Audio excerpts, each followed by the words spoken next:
what we would like to do is make sure that we lay some ground rules for our interactive conversation. So we want to make sure that everyone is courteous and kind. And what does that mean? It means that this work is difficult, and because it's difficult, and we're having difficult conversations, and you're so kind to invite us into your home to have these conversations, that we respect one another.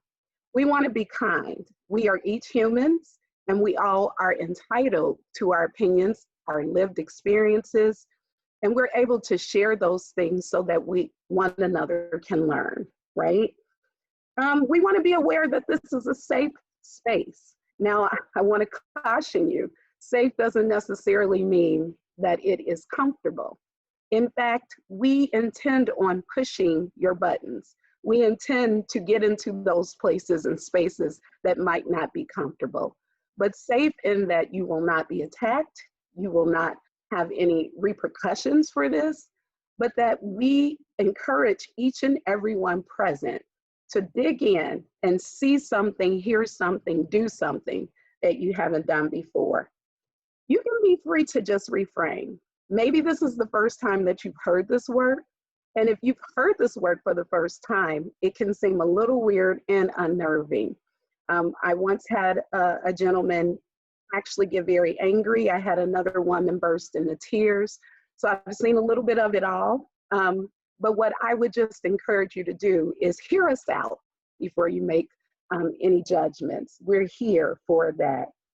Be aware that some things that you hear may cause you to grow. And when we grow, it's uncomfortable, right? Growing pains are not easy. So we expect that your growth might be a little bit difficult as we are growing with you. I want to be clear. None of us have arrived, and we're here to learn from one another. And then finally, allow yourself some space if that's what you need. Maybe what you just need to do is sit back and listen today. That too is okay. If that is where you're at, I do want to call your attention to cod.edu.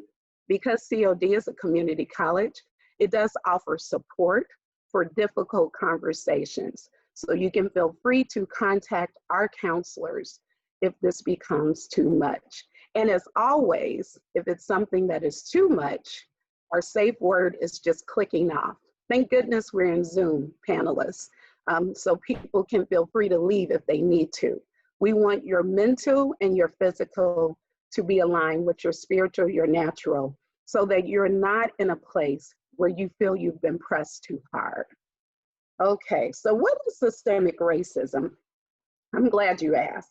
Systemic racism is defined as a system of structures that have procedures or processes that disadvantage racial minorities, particularly Black people, in a lot of spaces.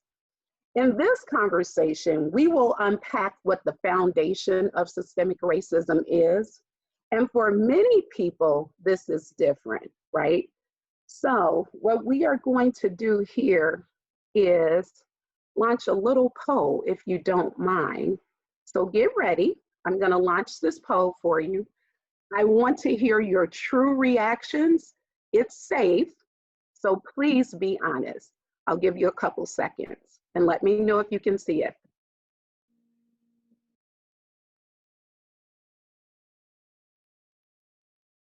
Is everyone able to view it?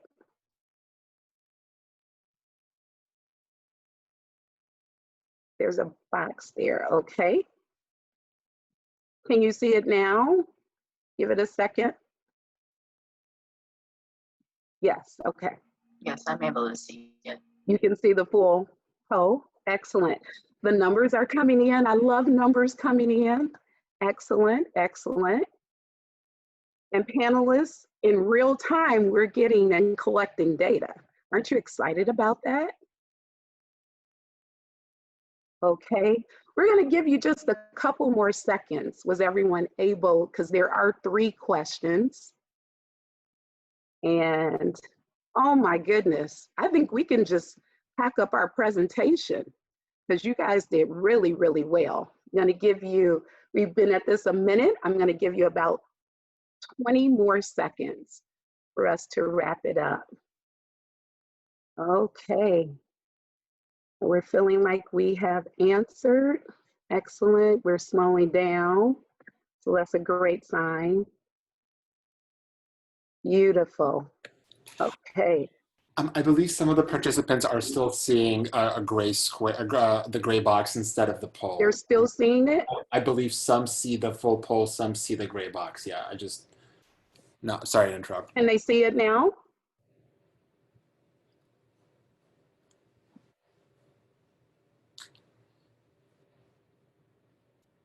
I'm looking in the chat. We're getting some yeses and some nos. Okay, I'm not sure. Maybe some people are on a different device, but you should be able to see that now. Is that true or no? It could depend on, somebody's saying it depends on the browser. I believe some people see the poll and some are not, because we are getting responses, obviously. Okay, yeah, we actually have quite a bit of responses. Looks like we have 39 in. I'm not sure what our full number is, but I'm gonna go ahead and close the poll because what I would love to share with you guys, and I'm gonna do that in a second, is when you look at that first question, a lot of times we do not like to talk about race, but instead of asking you a race question, I thought I'd ask you something that actually is indicative of action. So when was the last time you had a meal with someone of another race other than a coworker, right? So this one is kind of because of COVID. But if you look at our response, it wouldn't be what I would typically expect except for the year because of COVID. But let's look at the second question. When was the last time you had an extended, meaningful conversation with someone of another race other than a coworker? And it depends on what your definition of meaningful is, right? That depends on it. But looks like 46% of our participants believe that. So it's really interesting then that your answer to number 3 is yes. Because typically, if you have biases and prejudices, these other 2 categories might appear to be a little bit higher. But I appreciate everyone kind of chiming in on that. Again, those are typically questions that are difficult to answer. So I'm just grateful that you guys were honest and you tuned in. Okay, so I'm gonna go ahead and turn this over to my co-presenter. Thank you, Professor Forst. So now that we have those poll results, let's talk a little bit about that. There's a gentleman named Emmanuel Acho. I'm not sure how many of you may be familiar with him, but he's a former NFL football player. He's Black, and he hosts a YouTube series called Uncomfortable Conversations with a Black Man. And it's a very enlightening series. I encourage you to watch it on YouTube. But Mr. Acho, if your answer was 6 months or never, he would say that you and our country are not as racially diverse as we would like to think. In fact, he states that proximity breeds care and distance breeds fear. And I can tell you from personal experience that's true. I grew up on 62nd Street in Chicago on the southwest side. My wife, Tauya, grew up on the southeast side on 64th Street. I grew up in the 60s, she grew up in the 70s. Now you would think that we were neighbors, but we were not. We were separated by a dividing line, and that dividing line was Western Avenue. We were told growing up to never cross Western Avenue, and turns out she was told the same thing. So I'm coming from the west and she's coming from the east. So that situation would tell you that that distance is a factor in the way you think. Distance and not having regular contact with someone in another race can breed fear. And that's what Emmanuel Acho suggests. So does fear actually breed racism? That's the question we have. First of all, I guess the question that needs to be asked is, does racism actually exist in America? You can answer that in the chat. Do you think it actually exists? I mean, after all, we did have a black president who was elected twice, right? So does racism actually exist in America? And then if it does exist, if we can agree that it does, the question is why?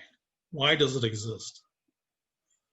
Why does racism exist in America? And again, you can try to give an answer in the chat to that. We'd be very interested in your answers and suggestions on that. What we're going to do now is if we could move on to the slide, we could take off the poll. We need to go to the previous slide, I believe.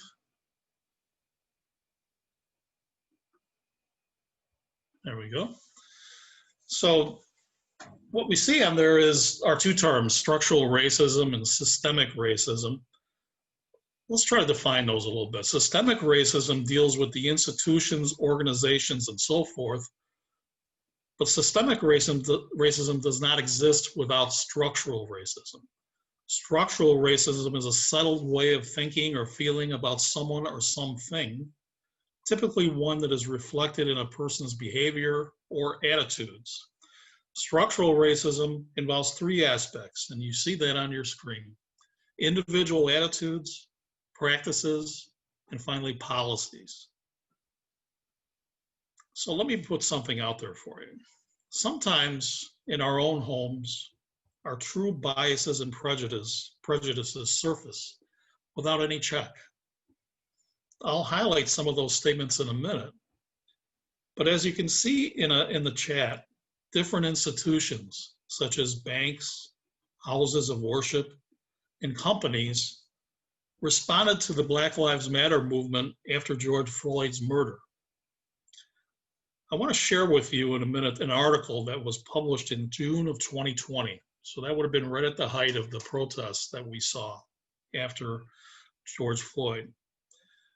The article details how a retired admiral on the Naval Academy board serving as a treasurer resigns after he and his wife accidentally streamed racial slurs on Facebook Live while they were in the privacy of their own home.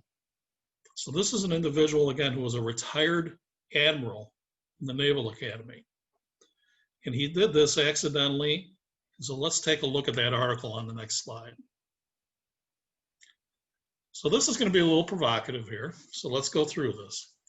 So Citibank, one of those companies I just referred to, came out with statements denouncing racism and showing solidarity with the Black Lives Matter movement. And these are the quotes that came out on this Facebook Live presentation. I've got the emails about how, let me just read this for you, about how we're supporting and we need to fix this problem. F you, he says in the video. So all the white people have to say something nice to the black bees that work in the office, but the black bees don't get fired? It's bull. Management's going to fire the white people. And as you can see, the actual words were used, not what I said. At one point, his wife refers to the black community and the effing Asians, and he uses the N-word. The white MFs can't say anything, he says on the live video. He starts reading the comments aloud and asks, what are they talking about? Before muttering, oops, and cutting the feed. But obviously now it's come out. So what he has said in the privacy, and his wife has said, the privacy of their own home, what their actual thoughts are on the subject was broadcast to the world on Facebook Live. So, do you believe the Admiral is exhibiting racist attitudes with his comments? Please answer yes or no in the chat. The question was, do you believe the Admiral is exhibiting racist attitudes with his comments?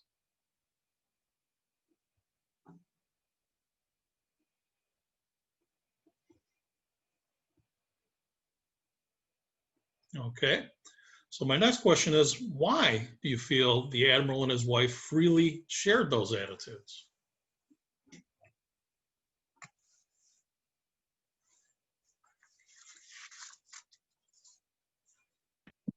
We have anger That's how he felt.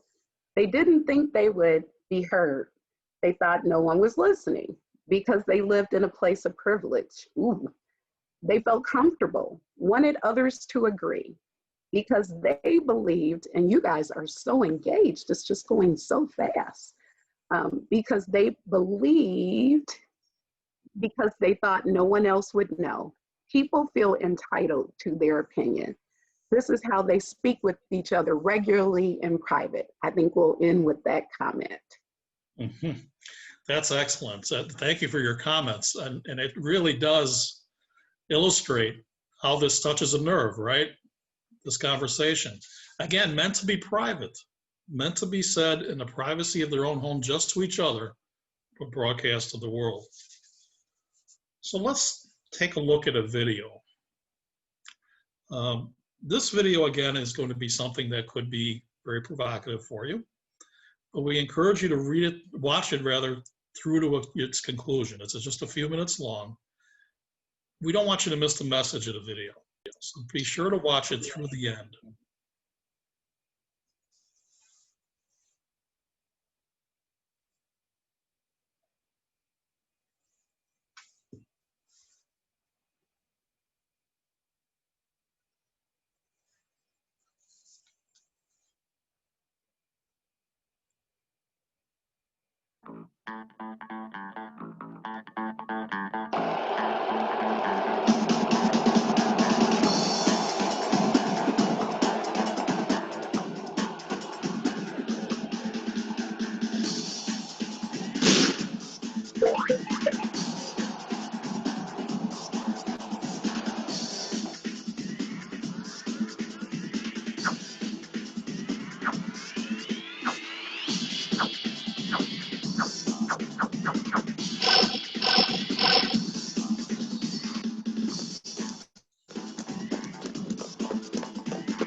Thank you for watching that, and I'm sure you did have a reaction to it. We encourage you to post that in the chat, but I do want to posit a few things to you. I think we can all agree that racism does exist. I think we probably would all acknowledge that.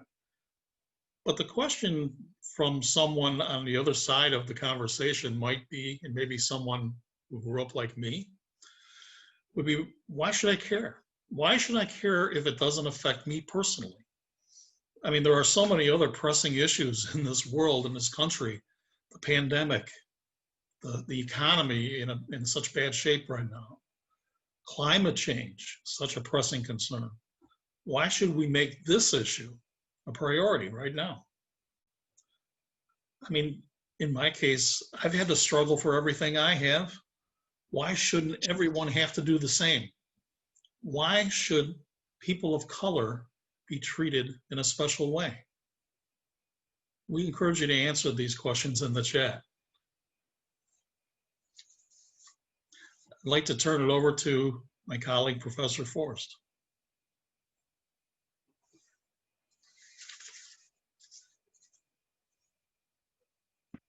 I'll stop sharing for a little bit because I think it's interesting to see. There's some comments there. If you guys want to chime in, I see standardized tests. It always affects us all in some way. There's equity, and I think this conversation does affect all of us, right? The interesting piece, I think, is that we have grown accustomed to this term, level the playing field. But I think if we're going to level the playing field has to be destroyed and rebuilt, right? So that's sort of what the concept here is. But what I do think is important to note is that there are things that were involved in the video that we had not considered, right? I know a lot of times people do not like to look backwards, but if you don't look backwards, you can't see where you're going forward. So I'll spend a second on just sort of piecing together where we come from so we can identify where we're going. And I think it's important to note that in that video, for me, I was struck by the fact that no matter how hard the participants tried, and each one did, Professor Del Debbio, they all seem to end up in different spots.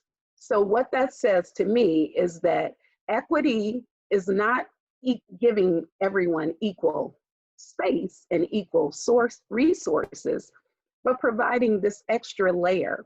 Now, that does not mean that someone does not earn their spot or they're not held to the same standard. It just means that if you start at a place that was basically a zero or a negative landing place, then of course it's going to require more for you to go forward. So structural systemic racism and the foundation of it being structural really means that for our particular country, stated right there in our most precious document, the United States Constitution, we said that all men and women, right, later, much later, are created equal. But in fact, we have seen through time and time and study and all kinds of history that that is not true. Black and brown people, particularly Native American people, were essentially invisible and were then deemed to be a fraction of a person. Because of that, I think, Professor Del Debbio, we have to look at some other kinds of concepts. And I think this is where you come in to give us a little bit of a lesson as to why things are not just exactly the same. So I'm going to go ahead and share the screen again and call you up. Okay, give me 1 second. I'll get to your section. There you go. Hey, thank you so much, Professor Forst. So we've been talking about structural racism, right? And how does it really come to be, right? And one of those pieces is certainly individual attitudes. So individual attitudes, although might not be explicitly racist, so a lot of us won't say, well, I have certain attitudes that lean more towards this group over another, might also actually have more to do with implicit bias than anything explicitly conveyed. So structural racism, just as kind of a reminder, is a settled way of thinking or feeling about someone or something, typically that is reflected in a person's behavior or attitude. So how do our individual attitudes then really manifest into the practices and policies that benefit some while producing adverse outcomes for others, i.e. people of color? And so really this is mostly rooted, I believe, and I would think most of my colleagues agree, that implicit bias has a lot to do with it. And implicit bias is defined as the process of associating stereotypes or attitudes towards categories of people without conscious awareness. So what we have to keep in mind when we're talking about implicit bias is that we can't tangibly access it. It's not something in our consciousness. It is something that is in our unconscious. And there's a few things that we have to take note when we're talking about implicit bias. First, we all have them. So it's not just limited to white folk. It's a totally normal human thought process because we all make associations. As humans, we find and seek patterns because on a daily basis, we're inundated with so much information that we have to find shortcuts. And so by doing so, our brain can't absorb, right, all of that information, and our unconscious is actually doing the bulk of that work. And unfortunately, our unconscious doing all that bulk of the work, not always getting it right. And so we're finding these shortcuts, and we're not just doing it with race. We're not just making associations and bias with race. We're doing with a multitude of things, all the information that we're processing really on a daily basis. You could say we have implicit bias towards gender, towards sexuality. We can actually even do it and demonstrate it with a word association activity that I'd like to do in the chat now. So we're going to kind of do a chat storm. So I'm going to give you 3 examples. I'm going to give you a word, wait for that word, and when I do, type the first word, first idea that comes to your mind when I give you that example. So the first word I'm going to give you, right in the chat, peanut butter.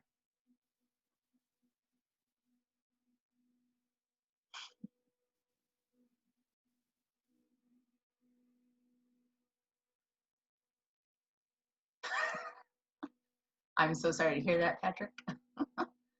Yes. So oftentimes, right, we hear that word term peanut butter, we think jelly. Okay. The next word I'm going to give you, the suburbs.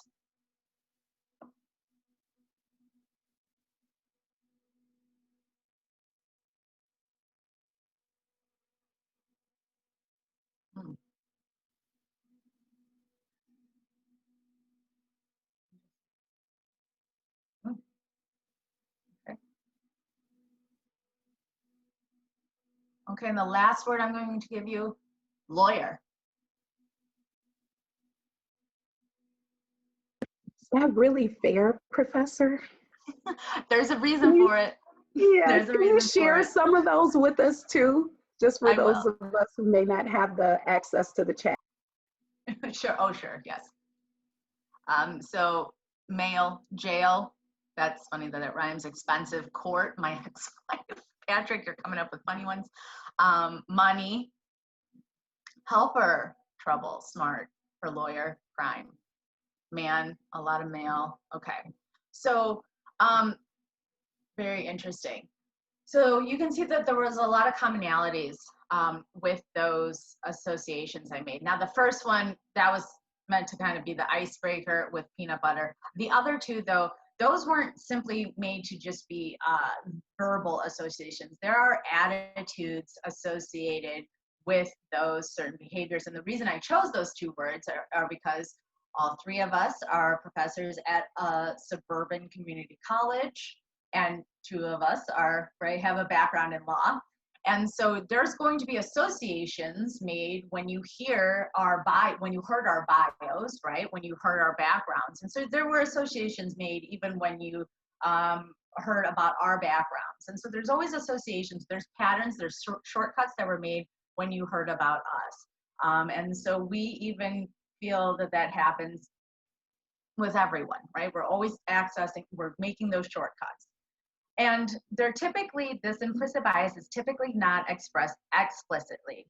So even when we try to access this through introspection, it's very difficult. And also we have to note that a lot of the times our implicit bias can lead us to react in ways that are at odds with our own values. So explicitly, we can think one way. We can think that we are very much for social, economic, and political justice, for equity, for an equitable and just system.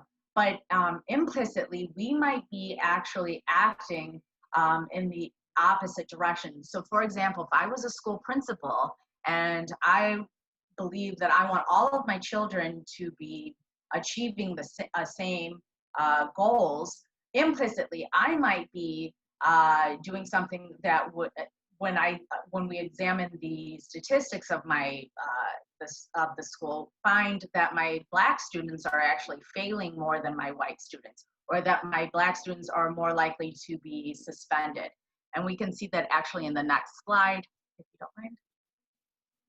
So we have some research here.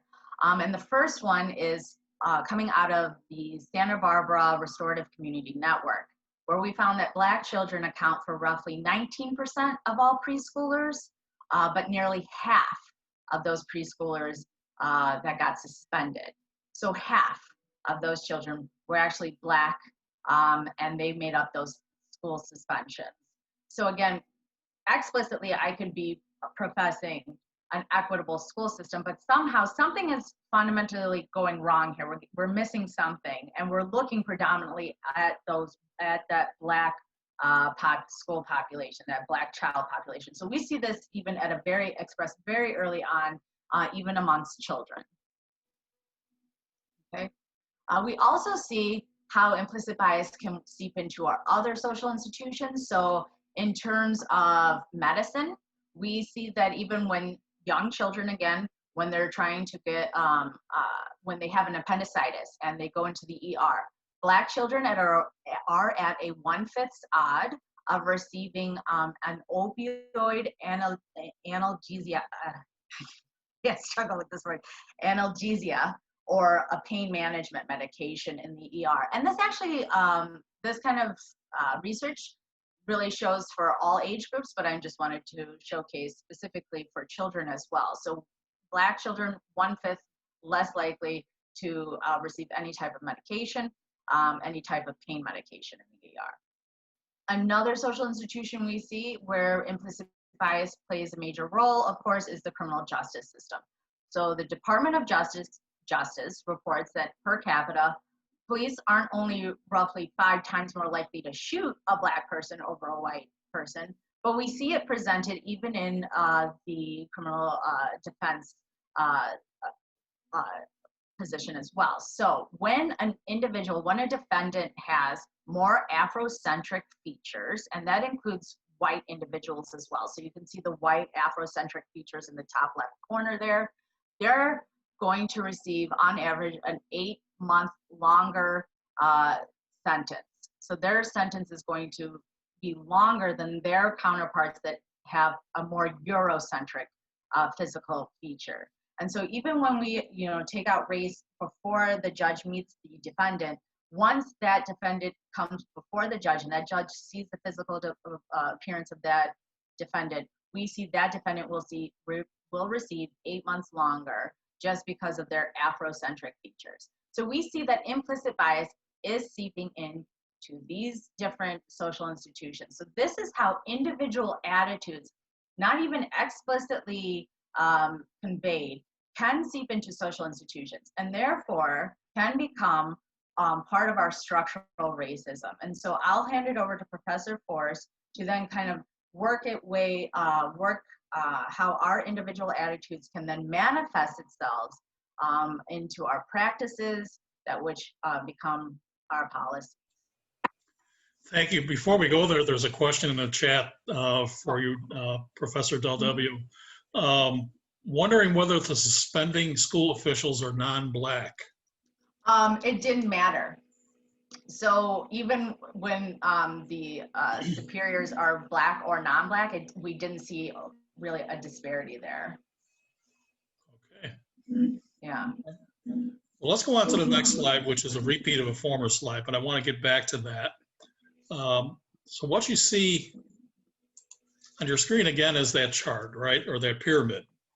And I just want to go back and define this a little bit so we can go on to the next discussion. So remember, structural racism is composed of three parts. On the top, individual attitudes. In the middle, practices. And third, policies. Structural racism, just to remind you, is a settled way of thinking or feeling about something or someone, typically one that is reflected in a person's behavior.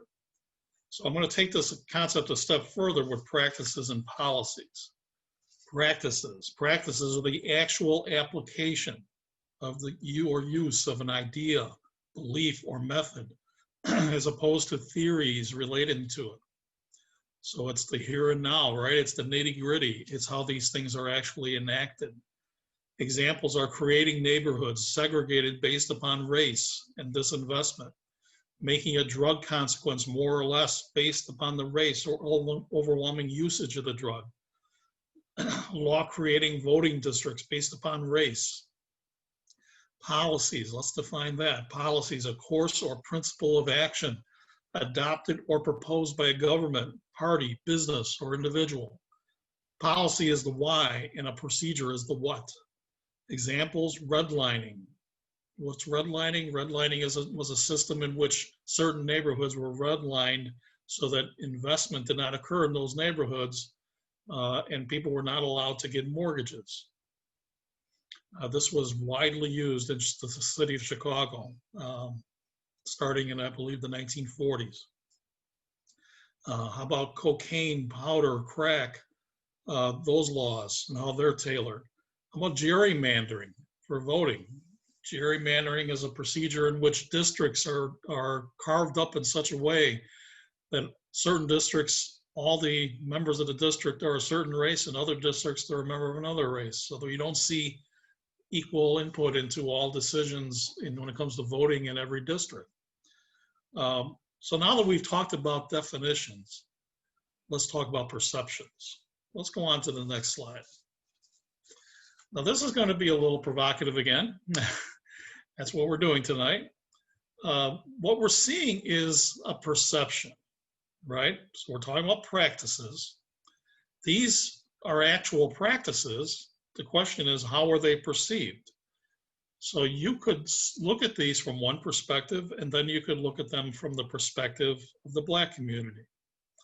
And again, no community is universal. No community is monolithic. Different people have different opinions, but we can make some assumptions. So the Black community may look at this scenario on the left the way you see that there. You see a man armed to the teeth, pointing his finger at the police officer. The police officer meekly standing there taking the lecture, reopen the economy from this individual who is so heavily armed, not reacting in a punitive way at all. And then you see another example on the right that's a little different. You see the same white officer thinking to himself, I feared for my life. He may have had a gun. And the result of that thinking is a Black individual, a young man being shot in cold blood. That's the perception, okay, of the practice that is seen. So is that perception accurate? It may be accurate for the people who are seeing that from that perspective, and not be accurate for people who do not see it from that perspective. But it does lead to policies. And how does it lead to policies? Well, the policies become what the people in power enact. So whoever happens to be in power, and let's face it, in American history, it's been the white community in power in our country. They enact regulations, they enact standards, they enact guidelines, laws, ways to conduct yourself. These are all policies and procedures enacted by those who have power. That leads to solutions, plans, constraints on human behavior. All of those things result from these practices on the left. So if those policies and procedures end up being discriminatory, if they end up favoring one race or another when it comes to things like we just talked about, gerrymandering, sentencing, drug laws, all those things, you can't help them, if you're a member of the Black community, but wonder, if we were in power, would this be different? And is the only reason that we have to endure these policies and procedures is that we do not have power.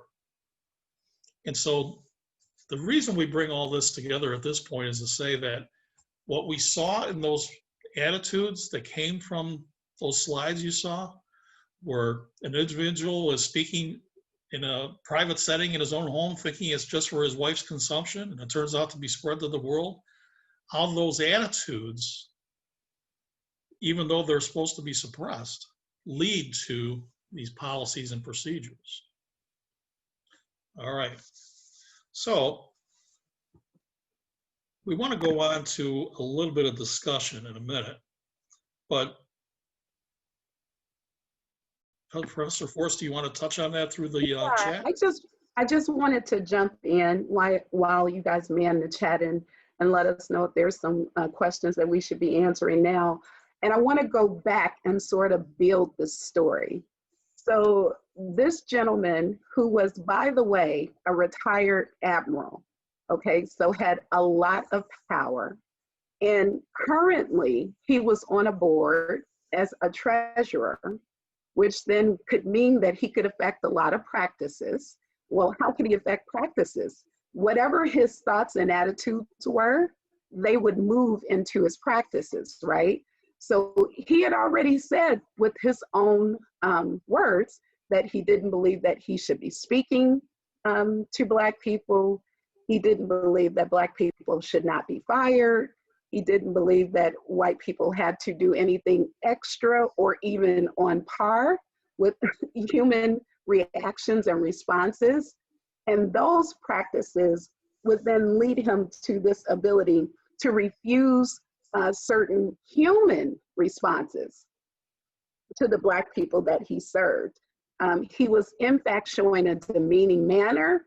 He could then take his position as the treasurer and now enact procedures based on the policies. Remember, the policy is the why, based on the fact that he didn't believe people of color should receive any money.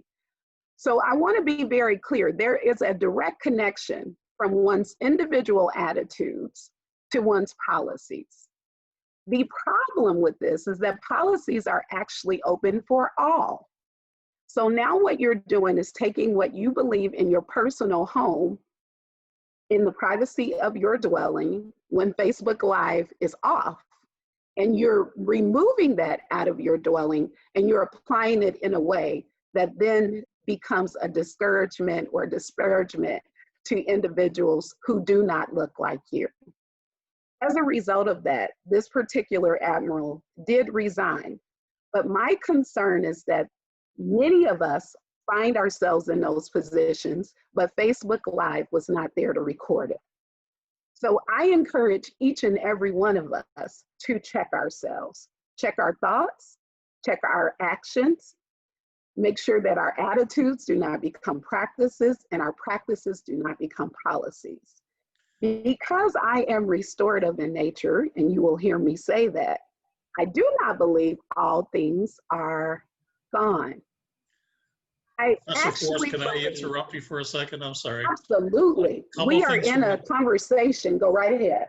There's a couple things from the chat I want to bring to your attention. First of all, Mandy is pointing to what looks like a very interesting book, The Color of Law, A Forgotten History of How Our Government Segregated America by Richard Rothstein. And she calls that devastating. And also there's a question. I appreciate the examples, but I have a question. Do we believe that systemic racism continues to be pervasive because many of the examples related to the topic are about negative issues instead of like how Black women are more likely than any other group to die during childbirth? I think this helps for others to see Black people more humanely. Actually, I would say that that example is a negative example as well. But if you listen to Professor Del Debbio, she actually spoke to the healthcare piece. And you're in fact right. Not only are Black women more likely to die in childbirth, but so are Native women.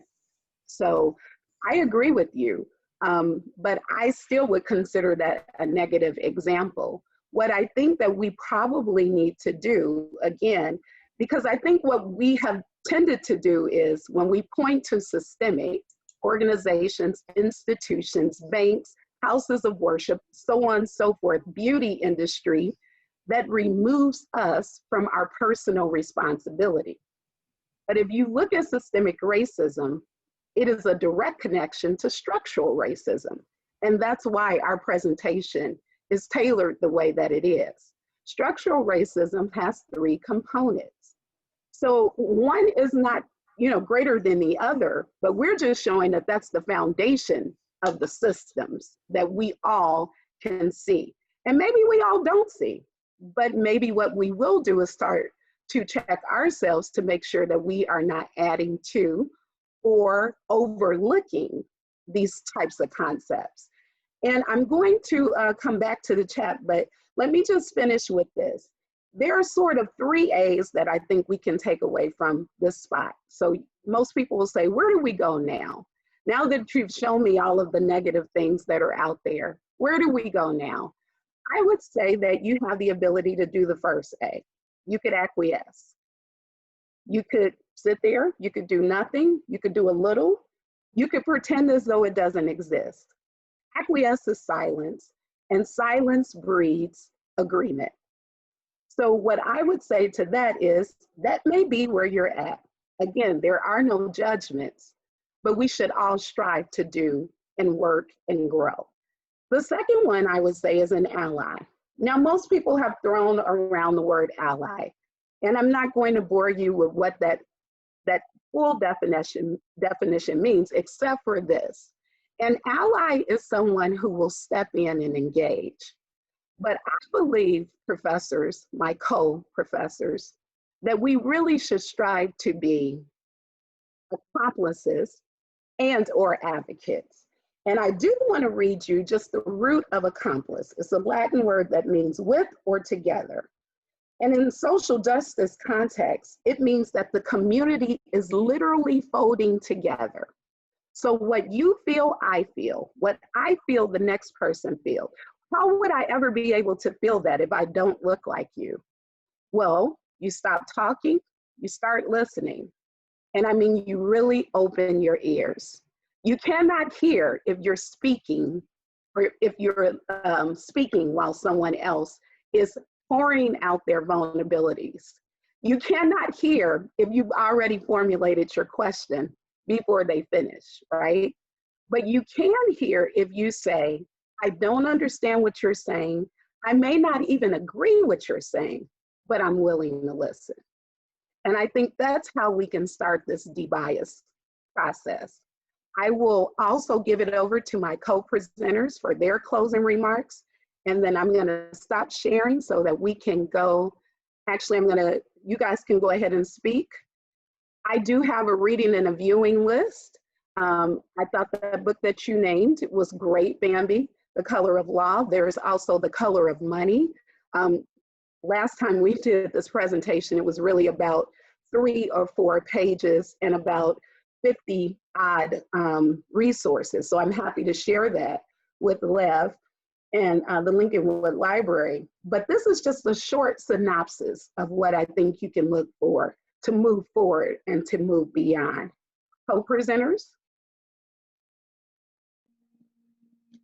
I Yeah, think we have a good question for Professor Del Debbio from the chat. I don't know if you saw that. I'll read it. You can answer.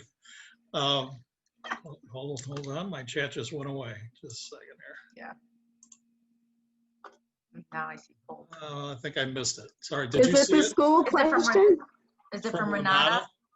Yeah. Yes. Yes. So, how can a system go about changing their ways? School and education, for example, do they change their academics, how they teach the material, give them different material that is more diverse? Yes, yes, and yes. Absolutely. If I had all the answers to that, right, it could be done right now. The thing about what Professor Forst is alluding to about being an accomplice is dismantling the structures that exist today, because the education that we're taught in schools already is inherently racist. We alluded to standardized tests. That was developed by a well-known eugenicist that was trying to prove that whites are just simply smarter than minorities. And so we know that that's a better predictor for socioeconomic status of a student than it is any intellectual testing. So we absolutely can start with more diverse material and go from there. But fundamentally, the structure that exists now is inherently racist. So as an accomplice, we would strive to change the entire system as it is and not just work with the system. I know that sounds, again, the word accomplice itself even sounds criminal, but what we've been doing for hundreds of years is criminal. So until we actually affect change through the structure, nothing really is going to change.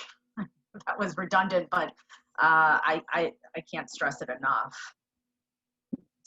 So Richard, there's actually a question in the chat for you. It's in the Q&A, and I'm going to remind you guys, the way that we can separate out comments and questions is to use the Q&A function so that we can adequately provide answers for your questions. I'm not sure if you guys can see that, but just so that we don't miss anything. You referred to President Obama as Black when genetically he is biracial. Are we being racist by claiming he is the first American Black president? Well, I did see that question. There's certainly an argument for that, and I would understand why you would ask the question. But I think the reality on the ground in America is that if you are 50% Black, you're considered Black. That's how you're treated, and that's how society treats you. And you know, there's something called the one drop rule, right? Which is that if you're 1% Black, you're Black. In our country, that's been the history of the way race has been conducted in this country. Now, we probably should strive for something more realistic and something more fair, and I would agree with that. However, if you were to look at commentaries on the administration of President Obama, I think all would consider him to be the first Black president.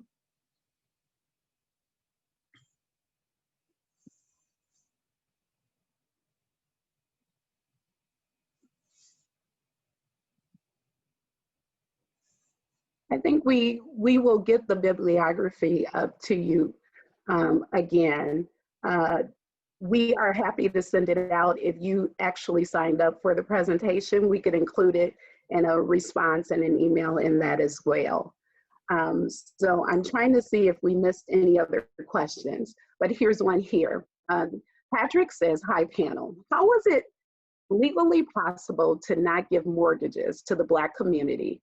Isn't that against federal law? Who'd like to take that one?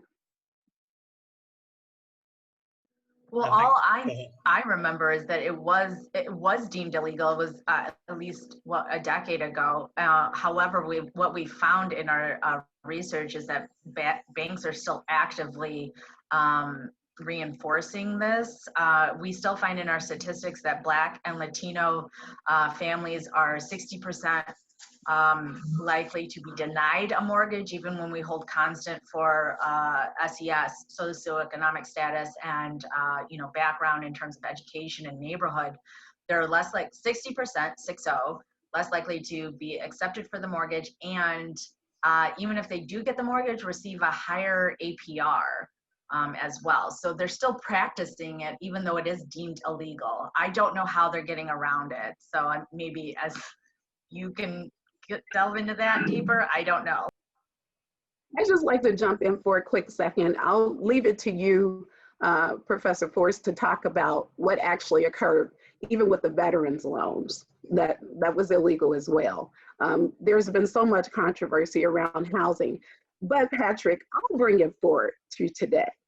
If you are aware of anything within the actual real estate market, you recognize that there was something called a predatory lending database that they had to, the state of Illinois recently enacted because there was such pushback on receiving mortgages in Black and brown communities.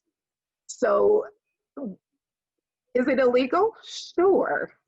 But how do we actually start to fix that? And what individuals would do when they were purchasing property, they would actually have to go in and make sure that the lenders were not taking advantage of them simply because it was in typically one of those red line communities. Professor Forst, I know you practice in real estate as well. And what they would have to do is take a certification. So the borrower would take a course to say that this particular mortgage is not going to be, too much. I'm a first-time homeowner, so on and so forth. But also the lender had to say that this is a specific analysis of this property and there's no additional issue with it.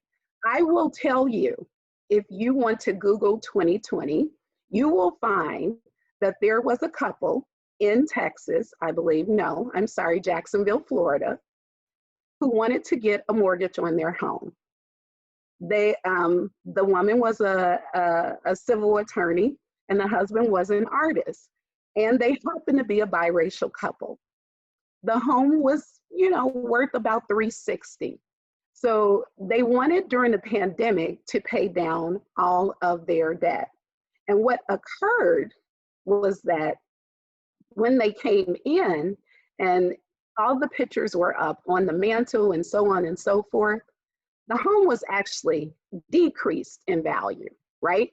It was not given the correct amount, almost to the tune of $100,000, okay? When all of the whitewashing, right, and their words, not mine, when all of the pictures of a Black mother, a Black child, or in someone's words, a biracial child were removed, the home increased $150,000. So make no mistake about it, although this may still be illegal, we are consistently trying to dismantle this issue, which is why you saw something that said housing segregation that can be applied to mortgages as well. Do you want to jump in, Professor Forst? I was just going to say that there's a difference between de jure segregation, de jure discrimination, and de facto discrimination or segregation. And those differences are what does the law provide, or what have the courts provided, and what is actually practiced. And this is really at the heart of what this whole presentation is about. This is not about what the law proscribes or what the law says should happen because something is illegal or is penalized, but rather what actually does happen. I mean, the reality is that we know, living in a Chicago area, that there are certain areas that are Black areas and certain areas that are white areas. There may be a few people of the other race or other races in those areas, but the primary representation is from one race in those areas. Why is that? Is that because those areas are not prime real estate? Of course not. Many of those areas are prime real estate. But the issue is what is being done factually, what actually is practiced, not so much what the policies, procedures, laws provide. And those practices, what actually does happen in our factual universe is emanates from these attitudes we've been talking about. that's why the attitudes need to change in order for the practices, the facts to change. We had a comment or slash question about renters, and I think that's a great point, Jaquita. I will say, I'll point your attention to a federal case that is pending now, ironically. At the end of 2019, the Housing Association in the South Suburbs ran a test, a survey, if you will, to see how many individuals were receiving housing, specifically in the Orland Park / Tinley Park area. As long as the voices of the individuals who were inquiring about the properties sounded appropriate, they were able to receive an application. If they didn't sound appropriate, then the home or the apartment was no longer available for rent. And so I'm proud of the housing and the federal government because they actually filed charges against individual homeowners with the housing, and especially properties that were containing or subject to HUD funds, but a lot of them were not. A lot of these people were just able to afford their properties. But the federal government has a pending lawsuit against those individuals. So I just like us to know that there are issues, you know, in our rear, but we can always come up with examples that are current. And I wanted to give a shout out to our fellow attorney who's in the audience. I believe her name is Kat. She says she's a defense attorney. So thank you for that. Does anyone else have questions? Savina says, it's like when I saw on the news, this couple, which the house they live in was valued more when his wife wasn't in the picture frames. Yes. And only was of his parents and part of his family. Yes. And they appeared, to your point, Professor Del Debbio, they had the Eurocentric look, right? It didn't really, because I think what we fail to understand is we don't know what someone is by just looking at them. We have all kinds of features, and most of us have myriads of different things running through our veins.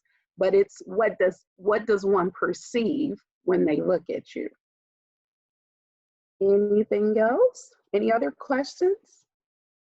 I feel like we might have missed some, you guys. Did you see any in the chat? No? Okay, there's some requests for what was the loophole in not giving mortgages? That was a question. I am going to go back through the chat because I think we did miss some. What was the loophole in not giving mortgages? Was that a me question? Well, technically, I'm not sure what the question is. Yeah, I'm not sure either, but I'm going to try and answer to the best of my ability. The question actually, you know, loophole, I'm not sure is the correct word, but if you're saying what did they hang their hat on, when an appraiser, and it was an appraisal that was being done, when an appraiser comes, they are set to have a certain standard. But if anyone knows anything, and this is nurses, doctors, appraisers, if you want something to appear a certain way and you use the proper terminology, proper pictures, and proper investment language around it, you can make it read what it needs to read. So in that instance, I think they just did not mention the fact that there were a lot of upgrades to the home. There was something like a brand new roof. The area that it was in, although it's COVID, was increasing in value, not decreasing. And so those were the things that the second appraiser was able to use. I hope that answered your question. Professor Forst, Mandy pointed to back to that book, The Color of Law, and in the chat, gave us a very apropos quote from there. I'm not going to read the whole thing, but I encourage everyone to do that. I also want to recommend another book on this subject, which I've recommended in other venues, and that's Ta-Nehisi Coates' We Were 8 Years in Power. And in that book, he has a chapter devoted just to this subject matter about redlining and mortgages and other forms of discrimination. But it's just an outstanding examination of that and using many sources for that. That book came out, I believe, about 2 years ago, right around the time, about 4 years ago, right around the time when President Obama's administration turned over. So we could add that to the bibliography. Yeah, and we do have another question, but before we move there, in our chat storm, I did see Michelle Alexander's writing, of course, and if you're going to speak of Michelle Alexander and the new Jim Crow law, you also have to speak about 13, right? So I like to give a viewing and a book reading, right? Because some people really resonate with books and some people really resonate with viewings. And this too discuss how and why the 13th Amendment, which was stated to have abolished slavery, which was incorrect legally, slavery still existed. Maybe on a legal ramification, it was supposed to do that, but in reality, Mr. Forst, you alluded to that, it still existed. So we have to kind of think of those points. I'm going to move to Ashley's question, and then I'll go back to the chat. What do we do to condemn racism and racist attitudes when it is so much of a bigger picture and more deeply rooted than many may know? That's a great question, Ashley. Thank you for asking. Did you want to start, Professor Del Debbio? Sure, that's the ultimate question. I think that's something that we should be asking ourselves on a daily basis, almost, especially if we're a white individual, because with whiteness comes privilege, and with that privilege is what we need to do in order to affect change, right? We need to be part of this system that's going to make a change, because I think too, with whiteness, with that privilege, when we talk about equality and equity, people think it's like a piece of the pie, and you're going to take some of my pie. You're going to take some of my piece. If I'm giving part of my privilege away, then equity means I'm giving you away some of my privilege. When really this is not a zero-sum game. We are all going to benefit from an equitable and just system. Everybody benefits, everybody wins. And so we have to really start thinking away from that kind of mindset. And so it's a challenge.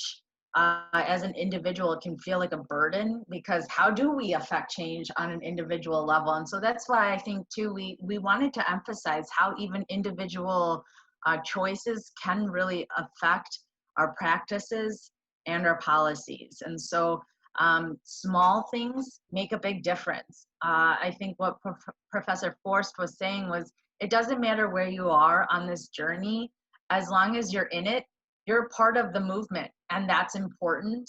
And so wherever you are in your practice of doing it, you're affecting change. So small things are doing something. I can't say what big changes are to come, but I'm hoping for big change. I would say just the fact that you're attending this presentation is good. You're moving along that scale. This is what all of us need is more of an awareness in the white community of what these issues are, and having these conversations, as Heidi Estrada said, having conversations, taking part in grassroots movements, running for local government, all those things effectuate change. And obviously being involved. I mean, we just saw an election in which the turnout was astronomical, right? On both sides of the aisle, astronomical turnout. And that's exactly what we need. We need more participation. So how encouraging is that we just saw that? What would it be? Something like 150 million voters or more voted in that election. It's just incredible participation. So this is all good. Being part of this presentation and participating in it and joining in the discussion and learning a little bit more and teaching each other a little bit more. This is all good. I think also Ashley's question, and I'm going to get to Heidi's point as well. Ashley's question has this concept of condemning. I'm not sure as a restorative practitioner, I think my colleagues might differ, but I don't know that I would condemn someone if they're racist or they have, racist thoughts. I think first I would like to come alongside and understand where they're at. But you have to understand that is not for everyone. And I do not believe that everyone should have to do that. But I believe that if your heart allows you to kind of step aside and see from another person's perspective, one thing that Professor Forst always talks about is kind of having these thoughts, right? We all said we have prejudices and biases. Well, if that's the case, we all are subject to some sort of attitude or thought that is inappropriate. If we can agree to that, then I think we come to the table with a different sort of concept, and it makes you a little bit more relaxed. You're definitely more vulnerable, and you will start to be transparent. That then I think is more effective than saying you're a racist, right? Because no one agrees that they're a racist. No one agrees that they're a slightly racist. No one will typically agree that they're a lot racist unless they are being Facebook Live. I just had to throw that in. But in general, no one will share that they're a racist. But what they may say is that, you know, I have these lingering thoughts in the back of my head. What do you think about those? And if you're able to, you can share that with someone who's willing to work and massage and work through those concepts, because guaranteed we all have something in the back of our head. Now, having conversations are great. Moving beyond having a conversation, I would say every conversation you have, you bring as much to the conversation as you take. So it's really important, if you want to be supportive and accessible, that you consistently educate yourself in circles like this and alone, right? It's up to each one of us. Things that we really care about, we educate ourselves on. When I really want a dress, there's nothing you can tell me about the dress and what it's made of and how much it costs and how I can get it for cheaper. I am educating myself on that dress. In the same vein, the things that we are really passionate about, we take the opportunity and the time to invest in. So that's what I would say about conversations. Taking part in grassroots and running for local government is not for everyone, but if it is for you, get started. And let the community fold in and fold together, right? That's what that word accomplice means, coming together. So that's what I would say about that. Are there any other questions?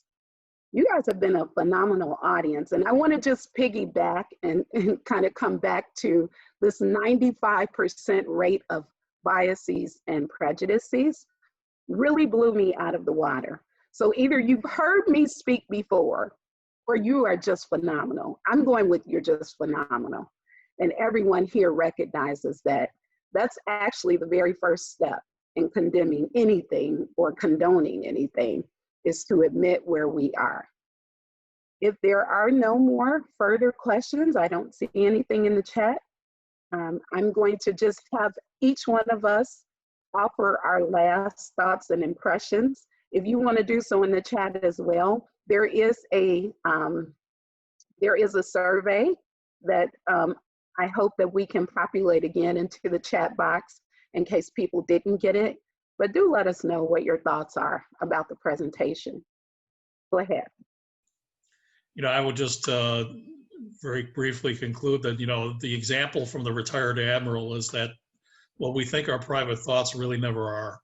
Maybe it won't be revealed in such a dramatic way as with him and his wife, but those thoughts that you have, they will be revealed in some way, shape, or form. And so you need to check those. You need to ask yourself, why do I think that way? It's not, you're not evil because you think that way. What the problem is if you're not doing anything to grow, if you're not realizing that you have some growth to do, some understanding. And so that's what I would encourage everyone, is to be patient with yourself, but also to check yourself. Do a little growth. I can tell you in my life, I've done a lot of growing on these issues over the years, especially for the last 15 years or so. And that's after I thought I knew everything, right? But you realize that you don't. Every step of the way you're learning. And when you realize that, then it'll open your mind a little bit. And at the beginning of this presentation, we mentioned that, you know, why should we care about this issue when there's so many other urgent things on our mind, like the pandemic and all the other things I don't need to remind you all of.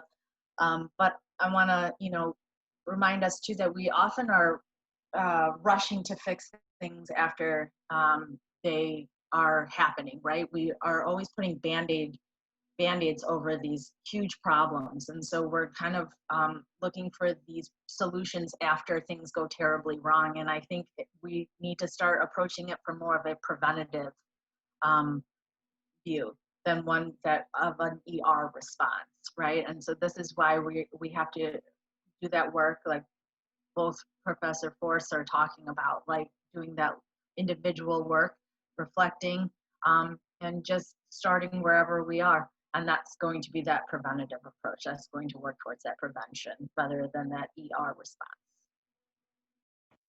And I will let the host get the last word after I point your attention to the chat. I was able to populate it with the resources. Again, this is just a small sampling.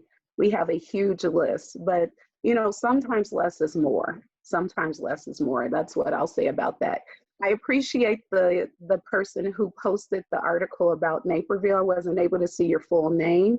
And in response to a young lady, I guess Shamika, who posted about growing up in Naperville. There are so many stories like that, but I think the thing that we have to sort of commit to is that we are going to continue to demand equity for all. If we demand equity for all and be consistent and encouraging and supportive of one another's voices, we will change. We will command change. So those are my parting words. Back to you, dear host. Well, I just would like to thank all of you for this very engaging conversation. And I would like to thank everybody who attended for all the ideas that you shared, all the questions you asked, and I think this enhanced the experience for everyone who was able to attend. Once again, just a quick reminder to fill out the survey. You should get the survey once you close out the webinar. It should automatically pop up, hopefully, on your screen as well. So with that being said, I don't have anything else. So thank you everybody so much and enjoy the rest of your evening.